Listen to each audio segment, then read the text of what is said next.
Nos vamos a la consultora Delfos con Luis Dalaglio. Luis, ¿cómo te va? Buen día, adelante. ¿A qué hora pasa el numerólogo, Lagui? Ahora viene después de Dalaglio. No ha llegado todavía el hombre, no sé. Bien, voy a auspiciar el numerólogo directamente desde Delfos. Claro, buena la idea. Bueno, Luis. ¿Cómo están? Bien, muy bien, todo muy bien. Bueno, ¿qué han medido esta semana?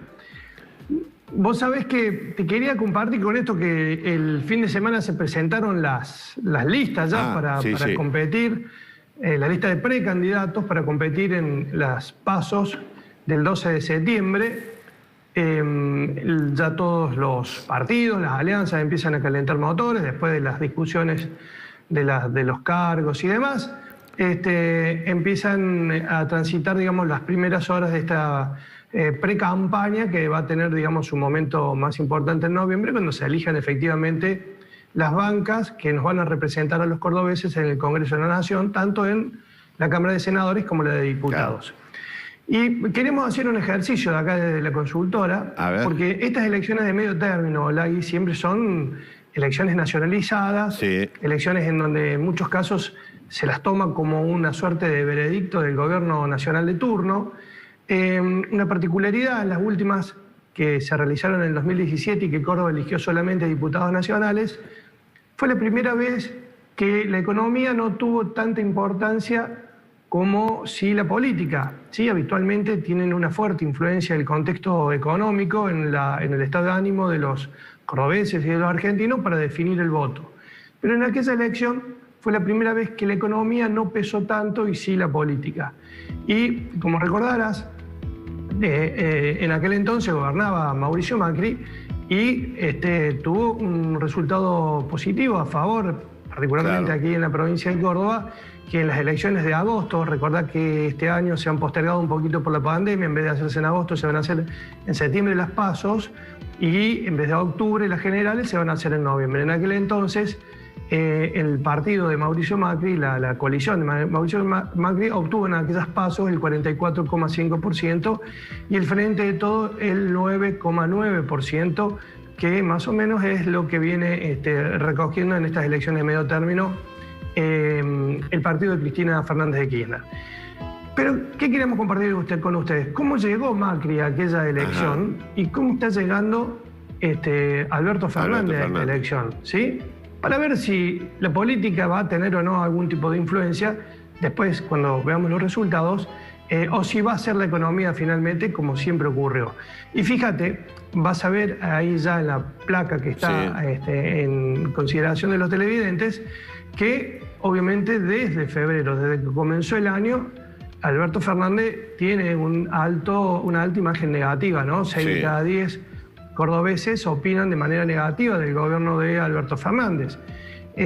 También fue cayendo ya un poquitito, desde mayo más o menos empezó a acomodarse de nuevo a como había empezado en febrero.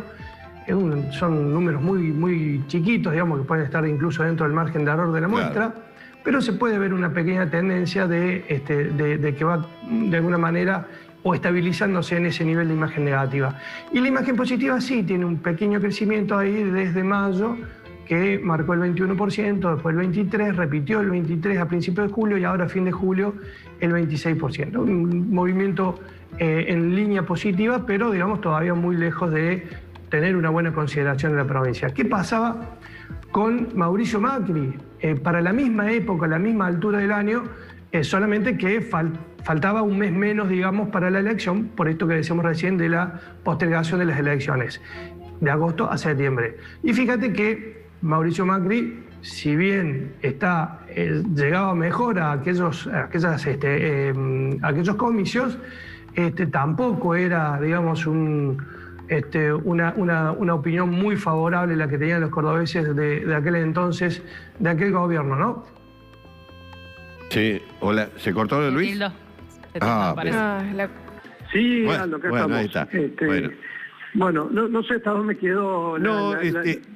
Habías planteado la primer placa, digamos, estaba completo. Sí, es la placa que estábamos compartiendo, que básicamente muestra que ambos presidentes no llegan tan bien ni llegaron tan bien a estas elecciones de medio término Obviamente Alberto Fernández, por lo que significa Córdoba, que es una provincia, siempre lo decimos con vos, Aldo, más que macrista, anti-Cagua, anti-Cristina, como le quieras decir. Eso sí afecta obviamente a Alberto Fernández, que hizo un pico, te acordás, ya cuando empezó la pandemia, por abril, por mayo, que fue inédito, digamos, nunca había pasado con un presidente que tuviera tanta imagen y repentinamente tanta imagen positiva, pero bueno, también se debió mucho a la coyuntura.